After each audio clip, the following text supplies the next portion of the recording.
Vous regardez Zahatani avec National Tourism Development. National Tourism Development pour un tourisme durable en croissance.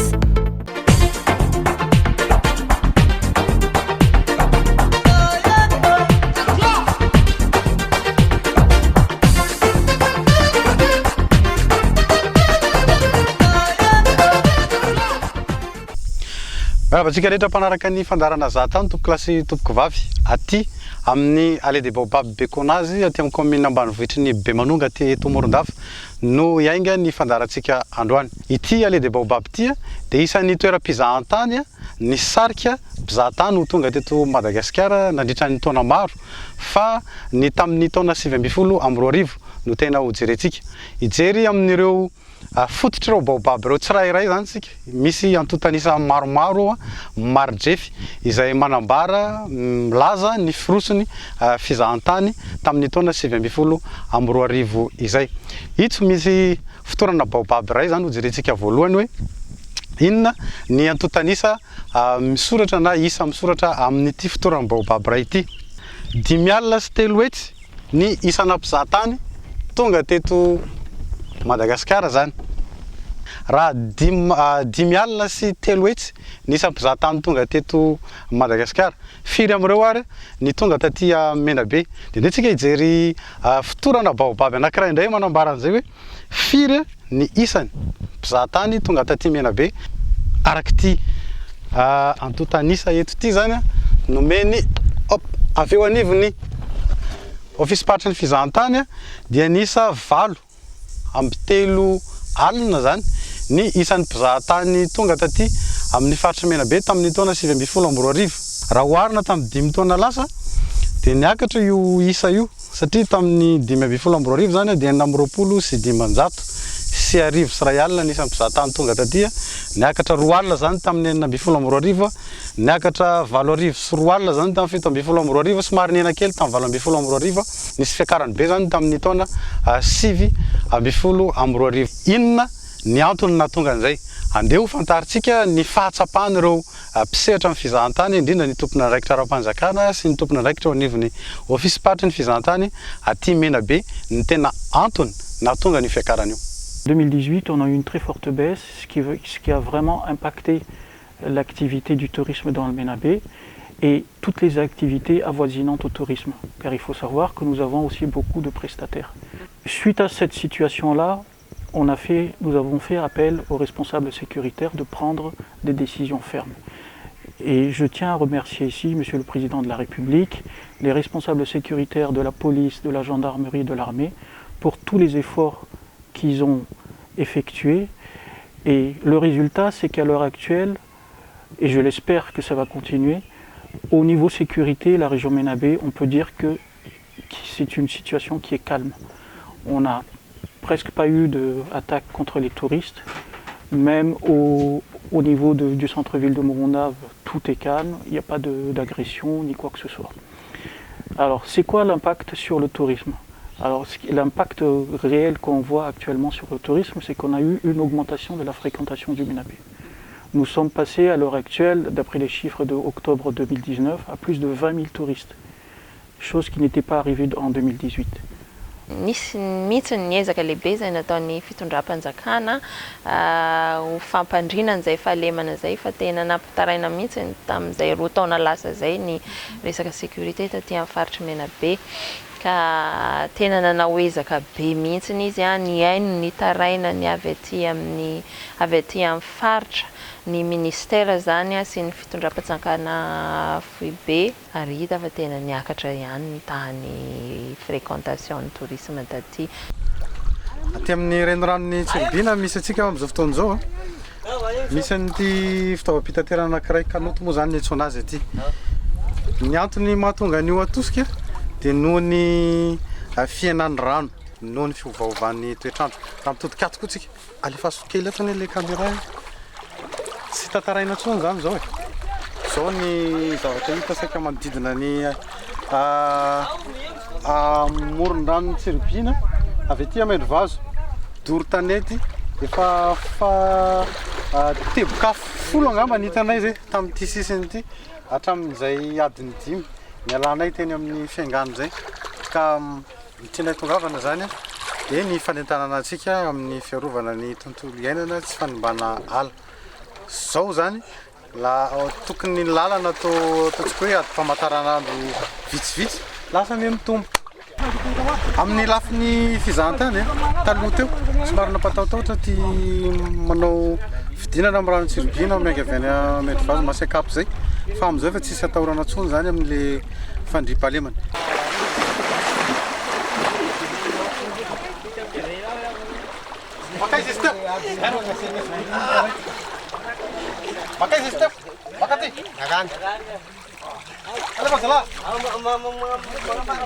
Ty zavatra salasala amin'izao ihany koa no araraotin'ireo mpanao ratsy.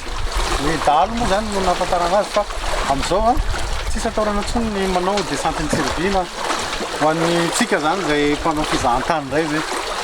Atendray! Arsarena! Aware! Atia fale! Hop!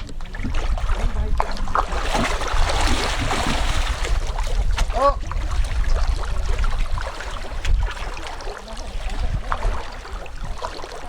Iverenantsika ny antotanisa zay navoakan'ny ministeran'ny fizahantany mikasika indrindra ireo isana mpizahatany tonga teto 5 alina sy 3 hetsy araka ny nambarantsika tamboalohany teo ny isany.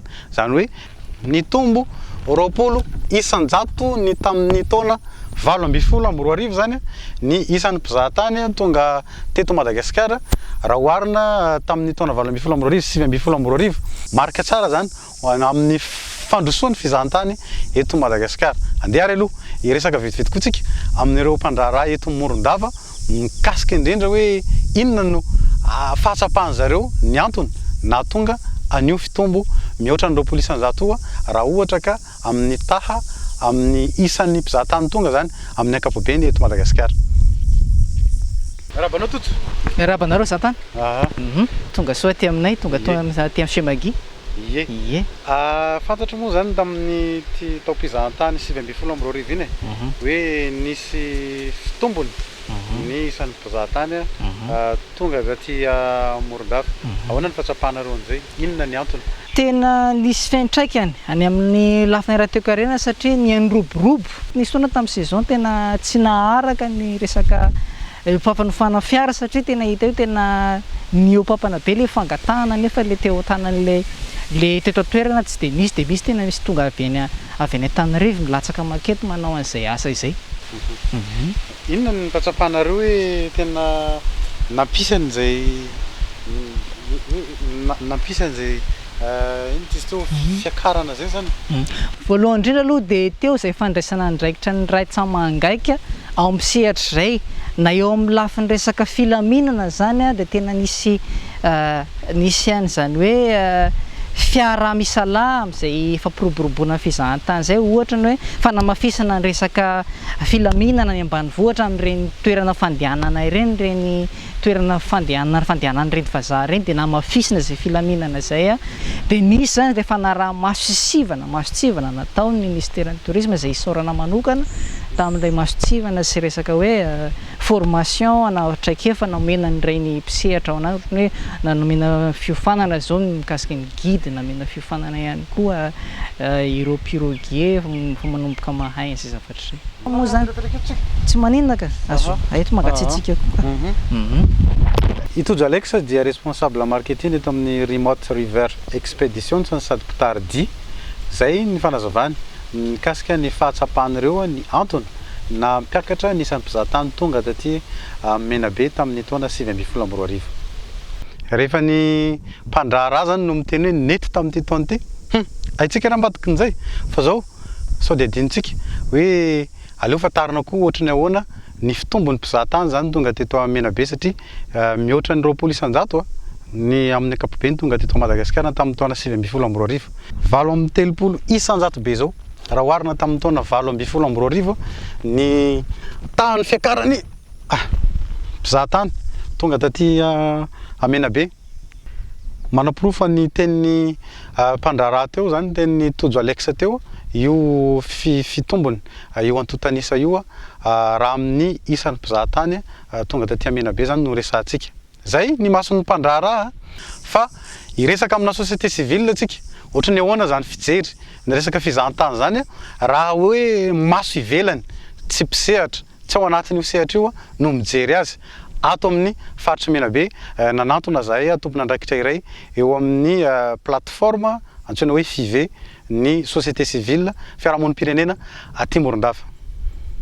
Sehatra asa ivelomam-ponina atao anaty faritry Menabe dia misy sehatra maromaro mandringa amin'izao fotoana izao toy ny resaka industrie izay fantatritsika tsara ny Sukoma mikatona ny eo amin'ny resaka fambolena indray dia tratran'ny resaka changement ny impact en changement climatique sy ny fahampitehan'ny harena voajanahary izay mifandringotra amin'ny resaka fambolena sy ny fiompiana fa raha ny resaka ataontsika hoe mandeha amin'izao fotoana izao dia ny jony sy ny tourisme zany no tena ataontsika hoe ngeza be aty amin'ny faritry Menabe amin'izao fotoana izao.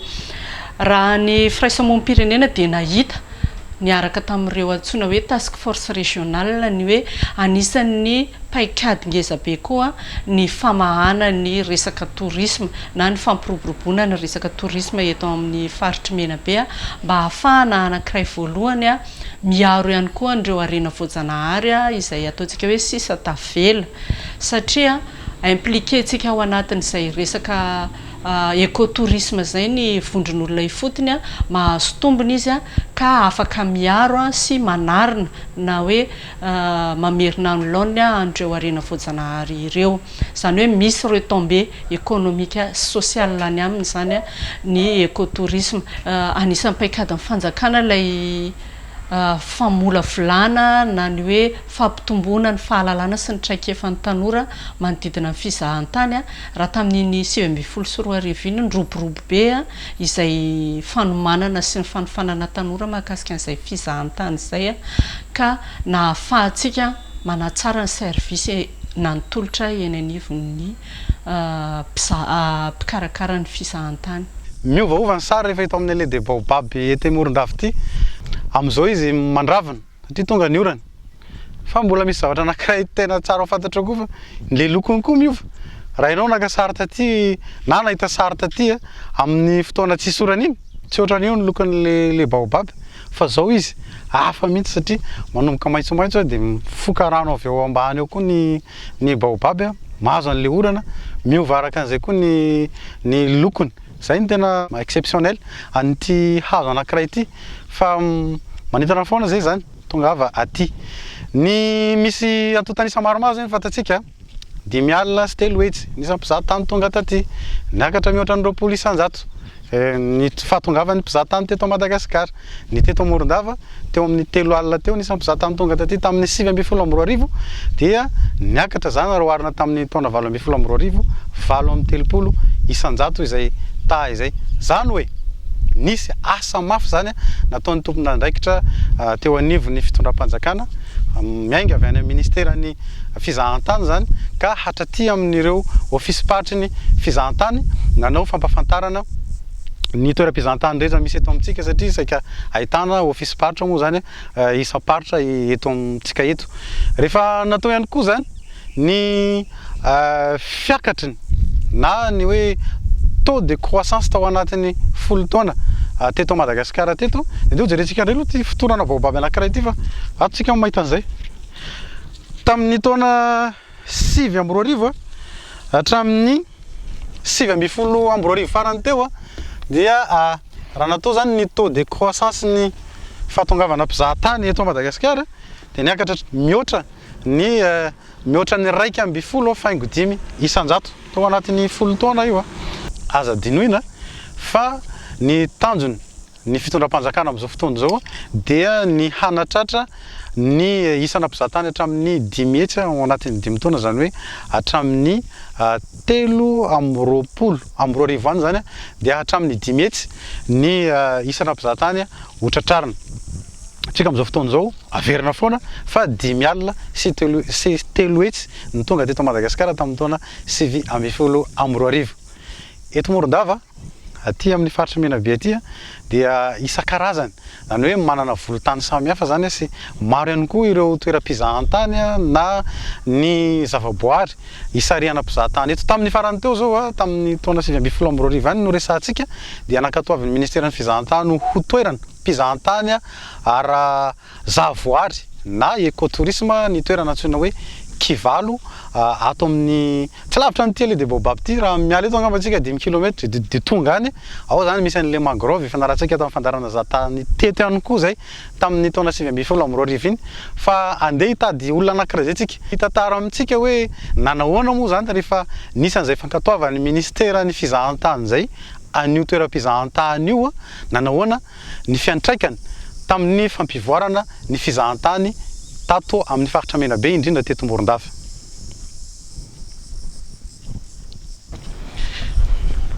Mila mahita mangrove tsika zay vao mahita nex naina tonga soa eto Morondava. Tratra soa ianao aiza ny atongavako eny aminao? Mety mandalo mety. Ok. Merci. Hop. Zo. Hop. Merci Naina. Ahoana ke Naina ny fandraisanareo ny hoe niakatra nisan'ny mpizahatany tonga tetỳ Morondava inona no antony? Ya io tena nisy tokoa ny fiakarana isan'ny mpizahatany tamin'ny teto amin'ny Morondava tamin'ny taona 2024 ity. Ary isorana manokana ministera ny fizahan-tany satria hita tokoa fa tena manaraka ny tendance na hoe le zavatra tadiavin'ireo mpizahatany izay fa manomboka mila contact na fifandraisana akaiky kokoa amin'ny natiora sy ny olombelona sy ny culture na ny fombatsika zany. Dia izay ngamba no ataoko hoe nampiakatra le satria nisy niezaka tao avy amin'ny ministera fizahan-tany izay nanatsara ny promotion na eo marketing mba istomana ny mpizahatany tsy hoe amin'ny tourisme de luxe ihany fa na dia eo amin'ny zavoary na ny tena hoe fakafizana an'izany ny fiainan'olona sy ny tontolo iainana zany. Zany hoe nandray anjara zany tamin'ny fampiroboroboana ny tourisme durable teto Morondava na taty Menabe ny fankatoavan'ny ministera ny site ny Kivalo ho atao écotourisme.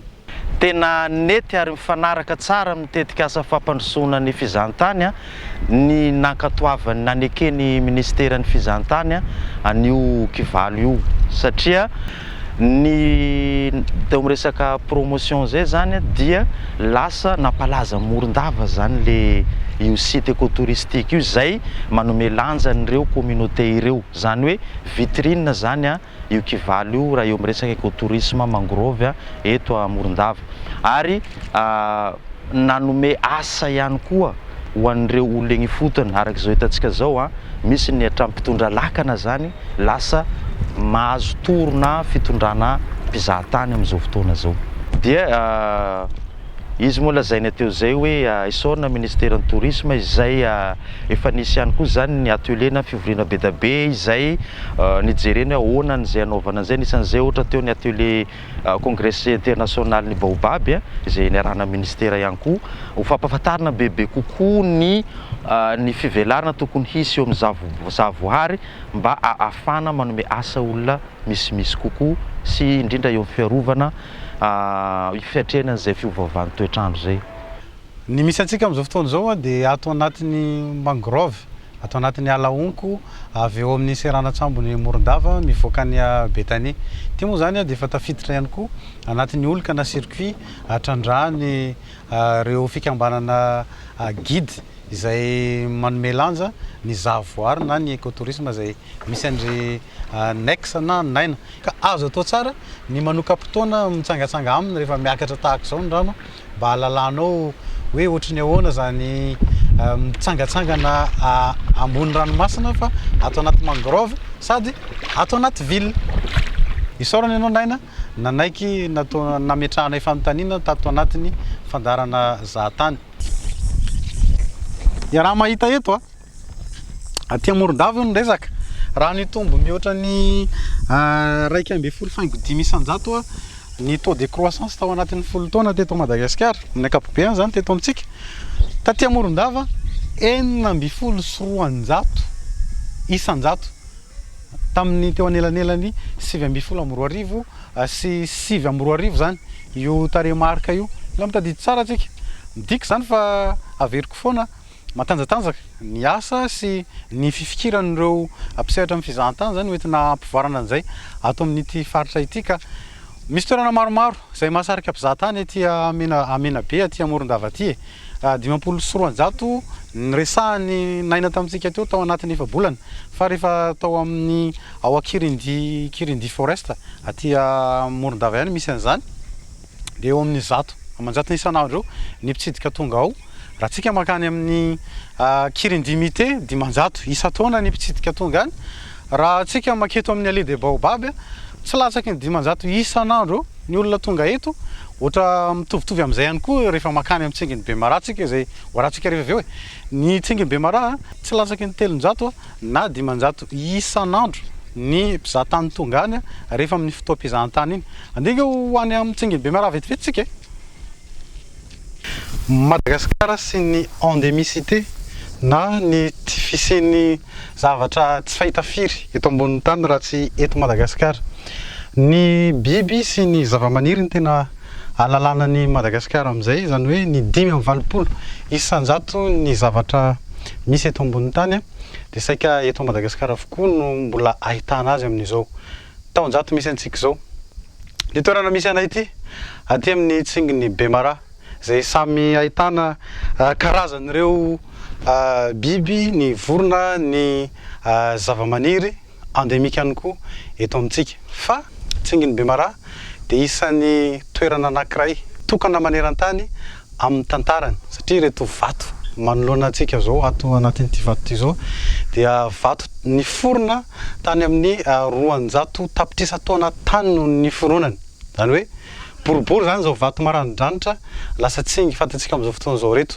fa noho ny fisian'ny mouvement tectonique sy ny fisian'ny ranonorana tamin'ireto vato reto no nahatonga azy lasa maranidranitra ohatran'izao teo eo amin'ny 10 tapitrisa taona no ny siny zay fiovaovana nahatonga ny tsingy tahaka izao tsara ny manamarina fa ny tsingy ny Bemaraha dia tao anatin'ny ranomasina zany ty toerana misy atsika rehetrarehetra ty tany ambany ranomasina fa tao anatin'ny 10 tapitrisa taona koa 5 millions d'années no nipoitra tsikelikely zany ny ala ny ranomasina dia nipoitra tsikelikely reto vato reto ny vato dia calcaire rehefa mandalo aty tsika dia mbola manamarina an'izay zany hoe tany anaty ranomasina zay ny Tsinginy Bemaraha taloha rehefa tonga aty satria be dia be ireo fossile manamarina hoe tany amin'ny ranomasina zany hoe ny akora hitanao any ranomasina dia hitanao aty ambonin'ny Tsinginy Bemaraha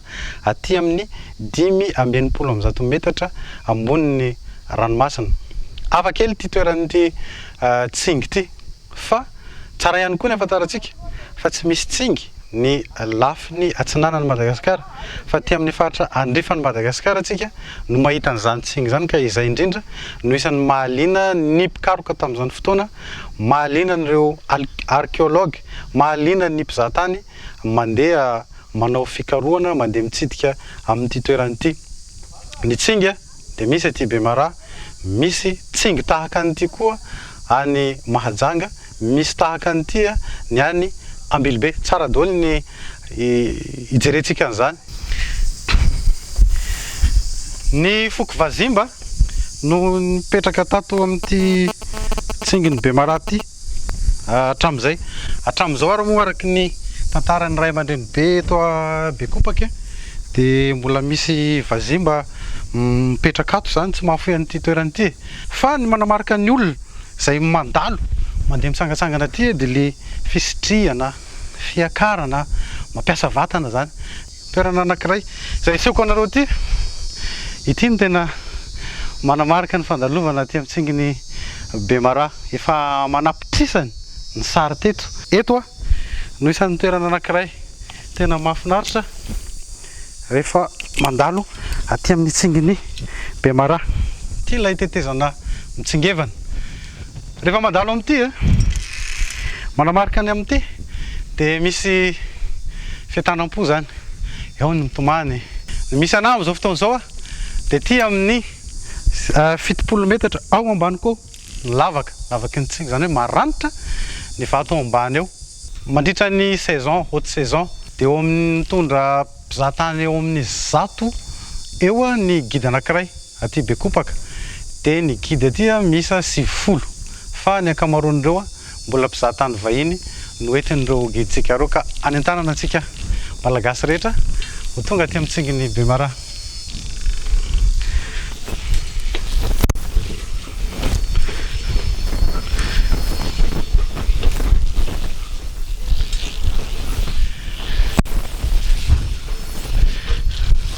Io Bekopaka misy ny tsinginy Bemara zay nitsiditsika teo iny dia any amin'ny limitrophe na any amin'ny tapany farany avaratry ny faritry Menabe no misy azy ary farany atsimo amin'ny faritry Melaky izy io de misy aéroport na aérodrome seranam-piaramanidina zany ao amin'io Bekopaka io efa niasa izy io taloha fa ny fitondram-panjakana amin'izao fotoana zao dia hanamboatra azy indray mandeha ao no antsoina hoe Amborodia tsy lavitra loatra mitsingy izy io ho amboarina ho lasa seranam-piaramanidina ho azo ampiasana ara-dalàna isy zotra ara-dalàna zany anisany ho ampiasaina amin'ny fotoana rehetra zany hoe isy compagnie aérienne samihafa koa zany ho ampiasana zay aérodrome zay araka ny tetikasa apetraky ny fitondram-panjakana efa hanomboka ny fanamboarana azy io manomboka amin'ny taona 2022 ity fa ny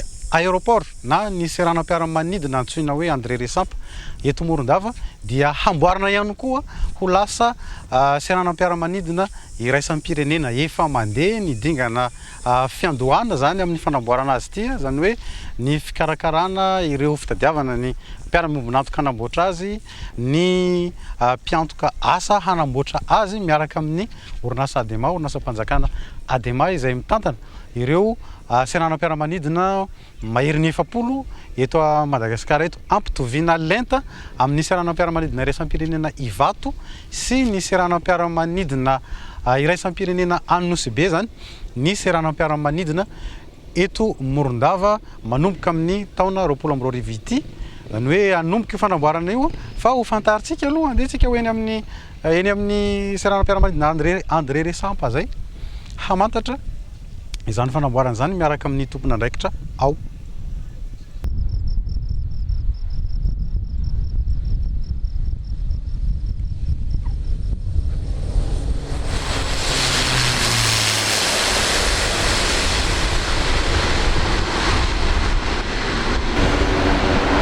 Tafiditra anatin'ny fanatsarana ny sehatry ny fitaterana bakabaka izay tetikasa mpanjakana zay no ihany koa anatsarana ny sehatry ny fizahantany Morondava, Toliara, Faradofay no isan'ny tafiditra anatin'io amin'ny taona 2022 ity anisan'izay ihany koa ny seranam-piaramanidina kely ao Bekopaka commandant B Frédéric izay tompona andraikitra voalohany eto amin'ny seranam-piaramanidiny Resampa eto Morondava no andeha ho atontsika mikasika izay fanatsarana hoentin'ny fitondram-panjakana amin'ity seranam-piaramanidina ity zay.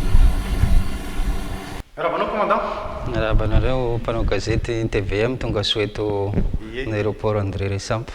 Raha ny aéroport Morondava no resahana inona amin'izy io no tsy maintsy hoe sina fikitihana atrarana an'izay fenitra hoe mahazaka seranam-piaramanidina resam-pirenena zay. Araka ny tokony ho izy zany misy zavatra tokony ho hatsaraina zany resaka hoe ny alavany le piste ny ropilany zany de faharoan'izany zany de resaka ny aérogare moa fitenenina azy le fandraisam-bahiny de ankoatran'izay moa resaka teknika zany de zay zany ny hatsaraina de mahazaka zay rehetrarehetra kasan'ny fanjakana zay. Raha amin'izao fotoan'izao olona firy eo nizaka ny aérogare atsika? Ny ankapobeny zany tokony hazaka eo amin'ny 50 eo zany nizaka ny aérogare zany raha olona fanerasera anaty aty zany. De rehefa atao amin'ny fenitra iraisam-pirenena zay izy de zany hoe manomboka amin'ny mahazaka firy olona eo zany no azo eritreretinao zakan'ity aérogare ty raha am'izay izy dia misy resaka teknika resana aminy zany dia mitatra na indrony zay na intelo azakan'ilay izy. Ono commandant raha amin'ny resaka fahatongavana mpizahatany zany ahoana ny fahitatanareo an'izay fréquence zay eto amin'ity aéroport ty? Matetika zany mizara roa zany ny fahatongavan'olona eto. Misy zany hoe tenenina hoe haute saison zany, iny zany ny tena betsaka. Dia hoe misy hoe basse saison zay, iny zany fa manomboka miena izy, na zany na tsy zany dia mibeda be le karazan'olona zany makaty zany, indrindrandrindra ny japonais zany tena maro zany makaty noho ny fisian'le site hoe ale baobab sy Tsingy de Bemaraha io zany. Raha refesina zany fahitanareo azy amin'ny maso fotsiny mpizahatany no betsaka sa mpandeha tsotra, dia amin'ny sidina tsotra sa misy koa ny sidina manokana?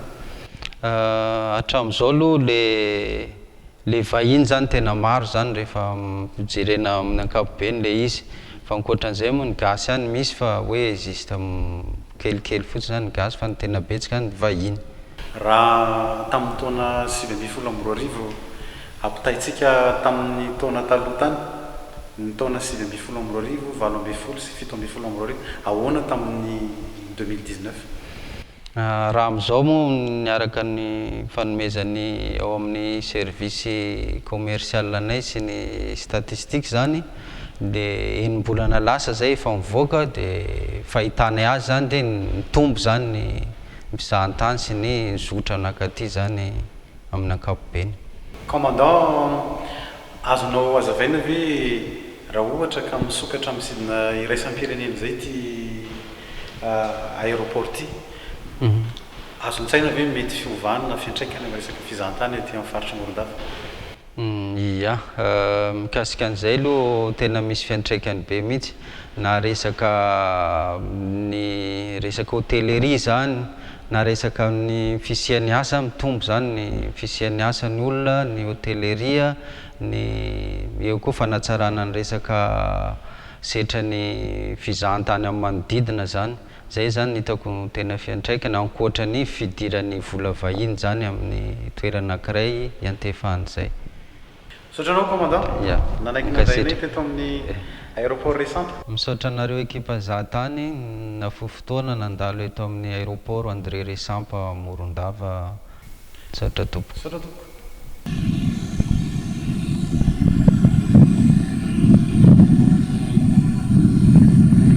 Ny fanamboarana ireo seranam-piaramanidina eto amintsika ireo na ny raisam-pirenena zany zay nivolazantsika teo hoe ny eto Morondava, ny any Faradofay, ny any Tuiliary, anankivalo izy ireo fa zay ny aty amin'ny tapany atsimo aty ho atao seranam-piaramanidina iraisam-pirenena dia tafiditra indrindra anatin'ny fanatanterahana ny hoe open sky na ny connectivité aérienne, zany hoe ny fifandraisantsika amin'ny firenena manodidina samy firenena zany fa tafiditra ihany koa amin'ny tosika amin'ny fampiroboroboana ny fizahantany eto Madagasikara eto, satria araky ny voalaza ny commandant Frédéric teo, raha neny tsara tsika dia samihafa, lasa samihafa ny teratany tonga eto mizahatany eto Madagasikara, indrindra moa ty amin'ny faritra Menabe aty fa ay saika adinitsy misy an'izay mihitsy ato, misy hoe firy ny teratany frantsay na firy tato aloha misy fitorana baobab ray saika adinitsika ty vetivety fotsiny zareo aza reraka mihitsy tsika manisa fa ty nivokatra tsika tamin'ny 2012 tsara ihany koa ny rahalatsika an'ity ny nationalité zany na ny karazana teratany tonga teto Madagasikara teto tamin'ny taona 2012 dia ny frantsay sy ny renoné no tena nitazona teo amin'ny 5 isanjato teo dia nanaraka azy ny allemand, ny italien, dia zay vo ny suisse, dia zay vo ny zareo avy eo Afrika Atsimo ao sy zay vo zareo avy any Scandinave. Dia ao tao anatin'ny 7 isanjato zany ny misy antsika malagasy, dia ny Europeana zany tena ambony ny fahatongavany eto Madagasikara eto, satria mbola ray isanjato, ray faingo sivy isanjato ny teratany Amerikanina tonga eto Madagasikara eto tamin'ny taona 2012. amby 2 arivo. Fa ireto renala na baobab moa zany de eto amintsika eto reto de fa mandatsy taona maro izy ireo, efa jato taona anoany rehefa nijerena ny taonany zany. Manana lava hatrany amin'ny 30 metatra hatrany reto baobab grand didiery eto amin'ny allée des baobab reto. Fa tamin'ny taona 2012 de nisy tantara koa teto, tantara tsara ho fantatratsika rehetrarehetra ary asehonay anareo zao fa ny taona 2012 no nanatsatoka renala teto ny filoham-pirenena mivady, ny filoham-pirenena mivady Andry Rajoelina sy Miala Rajoelina zany, ka io le baobab tamin'ny 20 taona lasa de ny tanan'izy mivady no nanatsatoka nyty baobab ty. Ny karazany de mbola mitovy amin'reto baobab mahafinaritra eto amoron-dalana reto dia Adansonia Grand Didiery. Ny anankiray eto de ny tanany filoham-pirenena manokana mihitsy izy rerina mbola nyty tamin'izany ry an'izy mivady tany Amorery de ty anazy rery ty Adansonia Grand Didiery. De azadino ihany koa mijery an'ity fa rehefa maketo de isan'ny tantara eto amin'ny allée des baobab zany ny filoham-pirenena malagasy mihitsy no nandeha namboly hazo taty zany. De anentanana antsika rehetrarehetra moa zany tsy mitsatra zay eto amin'ny zahatany fa aleo mikazo ohatran'izao toy izay manimba satria mahafinaritra sa ahoana ny fahitantsika azy raha zao sanatria ny vava no misy manimba de tena mampalahelo. Eto Morondava ihany tsika miaraka amin'le antotanisa maromaro teo reny 5 alina sy 3 hetsy nisany mpizahatany tonga teto Madagasikara. Zarao 580 sy 300 zay de mahita atsika zany raha ohatra hoe isan'andro ny fahatongavana eto dia arivo isan'andro zany ny mpizahatany tonga nitsidika teto Madagasikara tamin'ny taona 2012. Raha izay ho an'ny Morondava teo amin'ny 3 alina teo ny mpizahatany tonga taty. Zarao 580 sy 300 ndray zay ny andro mandritra ny taona zany de mahita atsika fa 220 hatramin'ny 100 isan'andro ny mpizahatany tonga teto amin'ny faritra Menabe ty tamin'ny taona 2012 fa ireo moa zany tanatin'ny enim-bolana zany hoe nanomboka tamin'ny volana mars ka hatramin'ny volana novambra na oktobra teo ny fahatongavandreo mpizahatany reo teto amintsika satria iny antsoina hoe fotoam-pizahantany eto Madagasikara tamin'izay manomboka esorina amin'ny fifandraisana na ny communication atao amin'ny resaka fizahantany eto Madagasikara zay ny hoe fotoam-pizahantany na ny haute sy ny basse saison zany. Fa mandritra ny taona de azo atao tokoa ny mizahantany eto amintsika fa arakaraka nyreo toeram-pizahantany ahafahany tsirairay mandeha. Nefa raha ohatra ka mpizahantany tia mizahazaha amin'ny miaramiaraka amin'ny herihery aventure zany de azo atao tsara mizaha ny toerana rehetra eto amintsika eto.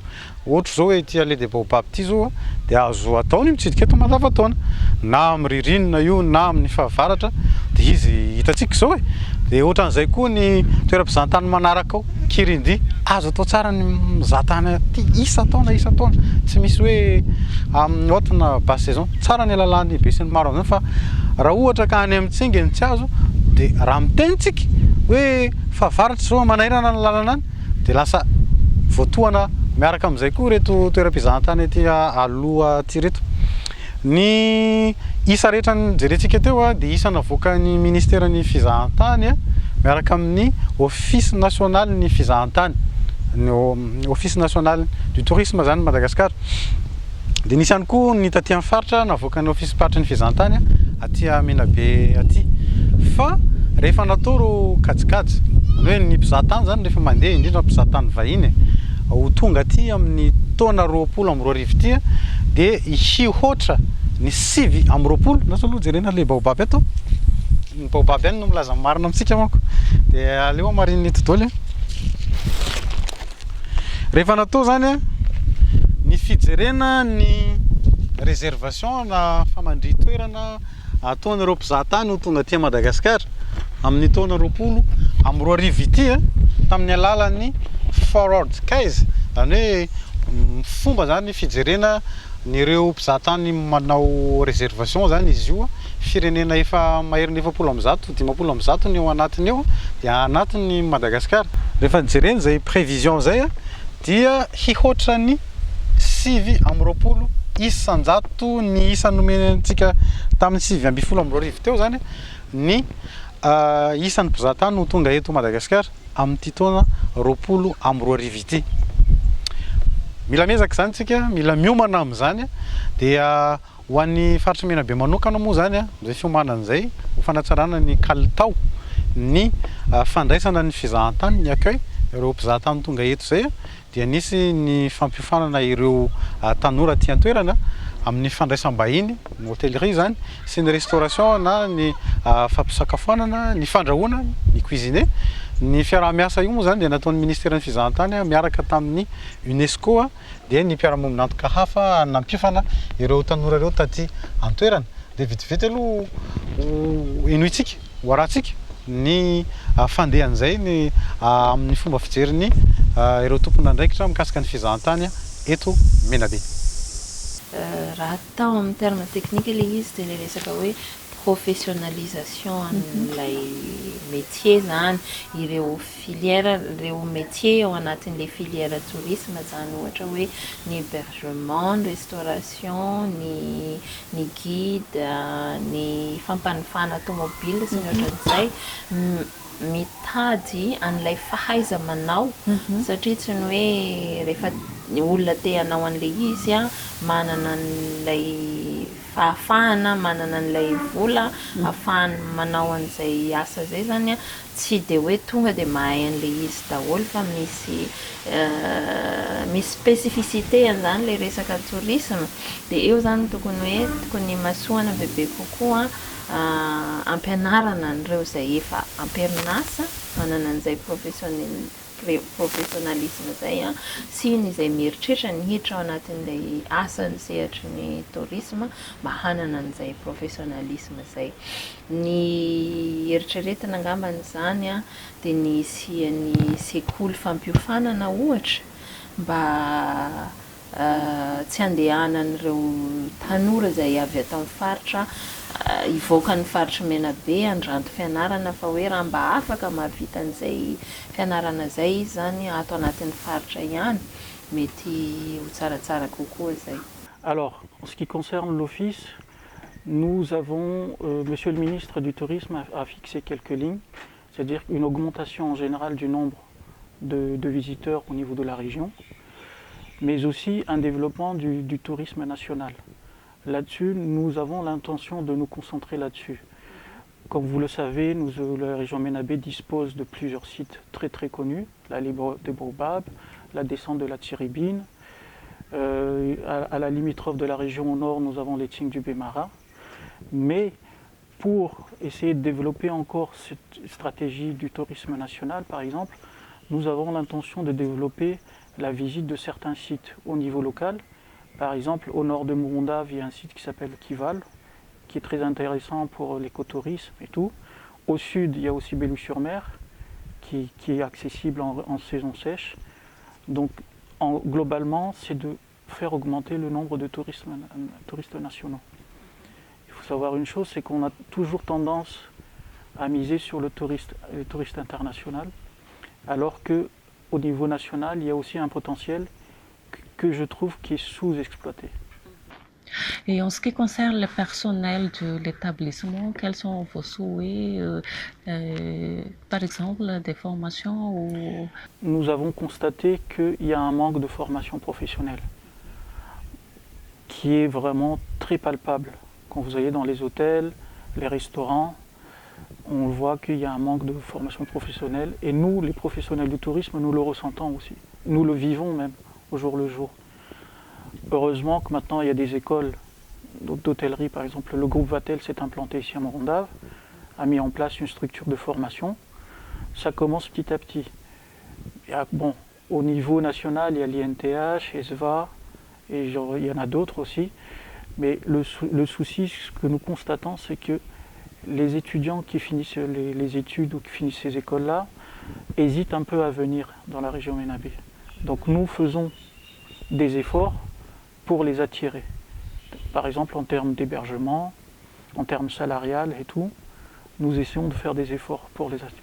Mais globalement parlant, il manque au niveau formation professionnelle quelque chose. Voilà. Ça oui. Tsy ny hoe hitanisa ireo isa na ireo antotanisa teo reny no mahafinaritra tao anatin'ity fandarana androany ity fa tsara ny alalatsika fa ny fizahantany zany dia fandraisantsika tsirairay anjara ny fampandrosoana azy voakasika teo avokoa ny sehatra rehetrarehetra raha narahantsika tsara ny fanazavana tsirairay teo voakasika hatrany amin'ny vondron'olona ifotony hatramin'ny mpandrara sy ny mpampiasa vola. Faharoa ny toe-tsaina na ny kolotsaina amin'ny fizahantany dia tokony ananantsika malagasy satria izy io dia isan'ny fitaovana iray manokatra ny toe-tsaina, manokatra ihany koa ny fotsika sy ny saitsika ho tia ny tanindrazantsika dia Madagasikara zany satria raha mandehandetsika raha mahita an'ireo harena ara-boajanahary kanto mahafinaritra eto amintsika ireo dia mitombo ny fitiava-tanindrazana satria ny mivoyage ny mandehandeha dia fitaizana ny vatana ihany koa izy io. Ny mizahatany dia fanokafana saina, ny mizahatany dia fianarana ny fiainana vaovao indrindra. Ny sehatra ny fizahantany dia mahakasika ny sehatra rehetra. Izay no antony maha eo amin'ny laharana fahadimy azy manohana ny arakanina fahobe eto a Madagasikara. Nefa araka ny nambarako teo raha tsy fandraisana ndraiky tsirairay dia manahirakirana ihany.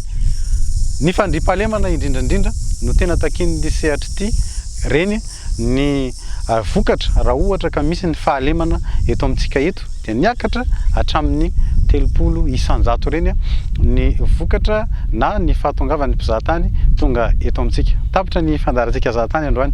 Isaorana antsika rehetra nanaraka izany hatramin'ny farany manome fotoana anareo ny ekipa rehetra ny zahatany Gandera Slim, Vololona Ramilison, i Fendona Andriamalala amin'ny fandaharana manaraka eto amin'ny televisiona malagasy. Isaorana ihany koa ireo mpiara-miasa aminay indrindra ny ministeran'ny fizahantany sy ny teo anivo ny office national office national ny fizahantany eto Madagasikara izay niara ny sala niara ny fanometanana tamin'ny fandaharana zahatany nafahatsika nafantatra ireny zavatra rehetra ireny. Manome fotoana antsika rehetra tompoko amin'ny manaraka indray.